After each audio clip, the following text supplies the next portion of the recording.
Y como le informé, la Ciudad de México permanecerá en semáforo rojo hasta el 15 de junio. Esto es parte del plan gradual para la nueva normalidad. Yo le agradezco mucho a la jefa de gobierno, Claudia Sheinbaum, que me tome la llamada para platicarnos más sobre este regreso escalonado a las actividades. Jefa de gobierno, muchas gracias por platicar con nosotros en esta tarde. Al contrario, muchísimas gracias, Yuridia. ¿Cómo va a estar este poco a poco? Pues tiene que ver con, nosotros hemos planteado que el principal indicador para poder definir si podemos ir incorporando actividades tiene que ser la capacidad hospitalaria como el principal.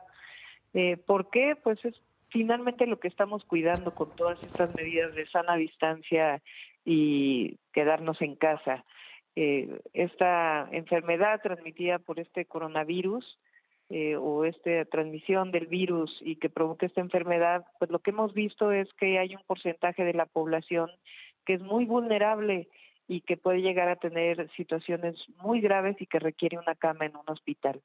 Entonces, para evitar el crecimiento del número de personas y no poderles ofrecer, el número de personas contagiadas y no poderles ofrecer una cama, pues este tiene que ser el principal indicador para poder saber si podemos pasar de semáforo rojo, anaranjado, amarillo, etcétera. Entonces, nosotros pensamos que hacia el 15 de junio pudiéramos pasar a un semáforo anaranjado, pero esto evidentemente va a depender primero de que sigamos guardando las medidas de sana distancia ahora, porque si no guardamos esas medidas, pues entonces va a haber más contagios, y segundo, pues de que realmente estemos midiendo todos los días que disminuye el número de camas ocupadas y que podamos tener nuevamente un espacio por si hay más contagios, volverlos a atender en los hospitales de la ciudad.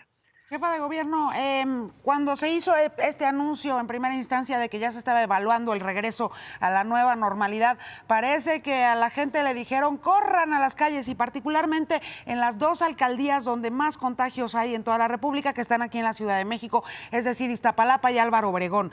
¿Qué medidas adicionales piensa tomar el gobierno capitalino para que pues, estos actos de un poco inconsciencia también de la gente no se estén repitiendo y no se conviertan en focos de infección y de propagación del virus?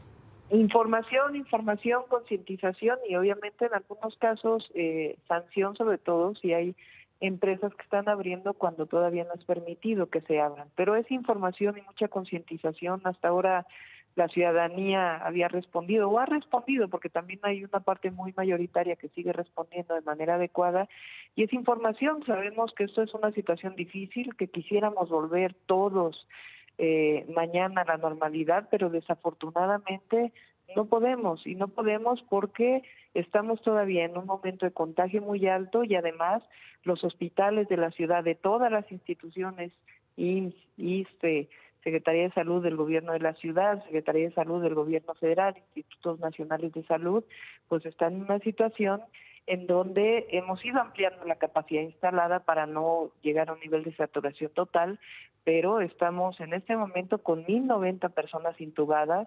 Nunca en la historia de la ciudad había ocurrido esto, y 3,443 personas que están hospitalizadas por COVID o sospecha de COVID. Entonces, hay que seguir haciendo un llamado. Yo confío en que la ciudadanía de manera responsable va a ir respondiendo a ello.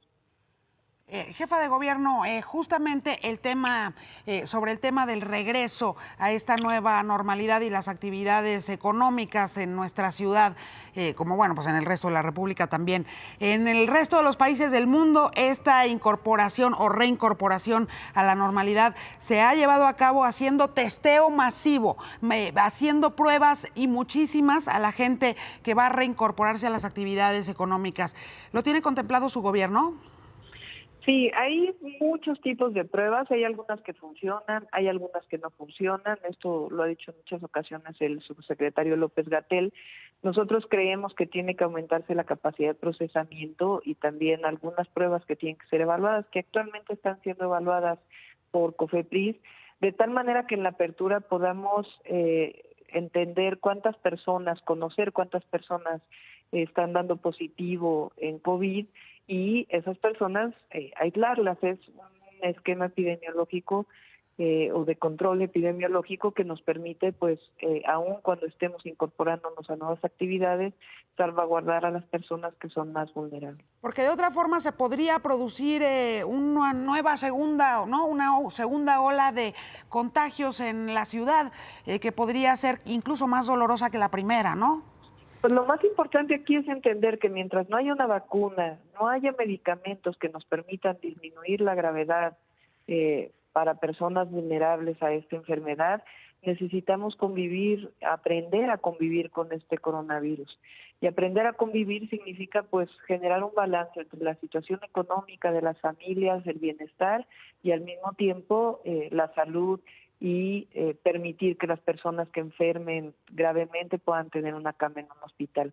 Y en eso está no solo el gobierno de la ciudad, también está el gobierno de México y todos los gobiernos del mundo en este equilibrio que en ciertos momentos parece inestable, pero que de todas maneras tenemos que estar pendientes de ello. Y en ello creo que las pruebas pueden ayudar, pero evidentemente tiene que ser aprobados por los comités científicos y por la propia COFEPRIS de la Secretaría de Salud del Gobierno de México.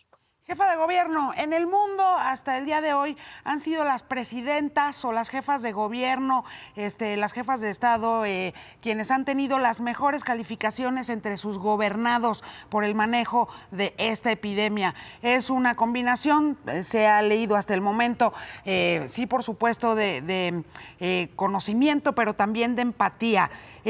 Por supuesto, la Ciudad de México, siendo una de las ciudades más pobladas del mundo, con esta capacidad económica de las más importantes de toda América Latina. ¿Cuáles son, digamos, ahorita los planes de su gobierno para reinsertarse, digamos, en este momento en el armado o rearmado del nuevo o la nueva normalidad en el mundo? Sí, pues obviamente nosotros leemos y vemos los ejemplos que hay en otras ciudades, en otros países del mundo, los consideramos, vemos qué impactos han tenido, es evidente que esto es absolutamente necesario hacerlo, más aún que en nuestro país y particularmente la ciudad, pues tuvimos la oportunidad también de aprender en términos de otros países en el crecimiento de la epidemia, de ir ampliando la capacidad hospitalaria, de entender en qué momento teníamos que actuar para las medidas de sana distancia y de distanciamiento físico. Todo esto lo hemos ido aprendiendo de otros lugares. Ahora, no podemos copiar lo que pasa en otros lugares porque nuestra ciudad pues tiene características especiales. Somos parte de una zona metropolitana, estamos obviamente en coordinación con el Estado de México porque así debe ser. No podría haber una política para Nesa y otra política para Iztapalapa cuando realmente nos divide una calle, de igual manera para Ecatepec y Gustavo Amadero y otros municipios, Azcapotzalco y Naucalpan, en fin. Entonces, somos parte de una megalópolis y tenemos que aprender de lo que ha ocurrido en otros países, pero evidentemente analizar, conocer de manera científica lo que está pasando y con mucha sensibilidad social, porque no es una situación sencilla. No se trata de decir, pues se cierra todo y no tomamos en cuenta a las personas que viven al día. Tenemos que tomar en cuenta a todas estas personas y al mismo tiempo el empleo.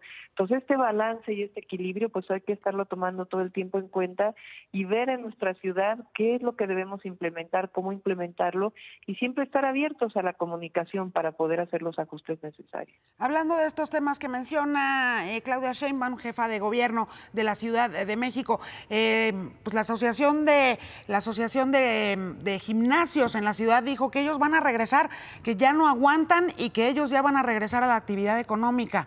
¿Usted cómo está? No se puede, en este caso no se puede. Son zonas cerradas de altísimo contagio y yo lo que les plantearía es que pues tienen que esperar al momento adecuado porque no es una cosa nada más de yo regreso porque quiero regresar, pues se está poniendo en riesgo a todos los que asisten a estos gimnasios. Entonces, hay actividades que poco a poco van a ir entrando y hay algunas que tienen que esperar. Es el mismo caso de las escuelas. Obviamente todos quisiéramos que nuestros hijos ya regresaran a la escuela lo más pronto posible, pero al mismo tiempo sabemos que no podemos poner en riesgo ni a los niños ni a los maestros. ¿Cómo para cuándo el regreso a clase de los niños? Mira, por lo pronto en junio no podrá ser y vamos a ver el comportamiento en junio para saber, y estamos ahí en coordinación con la Secretaría de Educación Pública. Sé que a muchas madres y padres de familia tienen esta preocupación de si ellos regresan al trabajo, qué van a hacer con los niños y niñas, y todo esto lo estamos viendo con la SEP y con las distintas actividades económicas para que podamos apoyar en toda la medida a las familias de la ciudad. El tema de las familias en confinamiento, la salud mental de no nada más de las personas que las integran, los niños también, la salud mental de los capitalinos, que si no es por una cosa, es por otra. Si estamos afuera, la salud mental, y si estamos adentro, también la salud mental. Sí, es cierto, y por eso estamos planteando que el 1 de junio vamos a hacer una prueba de que los parques, por ejemplo, puedan abrirse para salir a caminar, siempre que se haga con sana distancia, con cubrebocas, con todas las medidas sanitarias necesarias. No podrían abrirse las áreas de juegos de los niños, pero sí caminar y poder transitar, porque también es un tema pues de que no se puede estar todo el tiempo encerrado en casa, ¿no? Entonces, todo esto, porque estamos hablando de bienestar, no es un tema del Producto Interno Bruto, es un tema del bienestar de las familias, de la economía de las familias, y todo esto tiene que considerarse para poder generar este equilibrio. Por el momento, mientras sigan creciendo el número de personas y el número de camas ocupadas en los hospitales, pues desafortunadamente no podemos abrir. Y en la medida que conservemos las medidas de sana distancia y de quedarnos en casa, pues más pronto vamos a poder regresar poco a poco a la normalidad. Y por último, jefa de gobierno, y justamente hablando del bienestar de las familias, pero particularmente el de las mujeres, las llamadas por violencia intrafamiliar aquí en la Ciudad de México. Sí, en términos de denuncias no se ha incrementado, yo lo he dicho, eso no quiere decir que no necesariamente haya más violencia.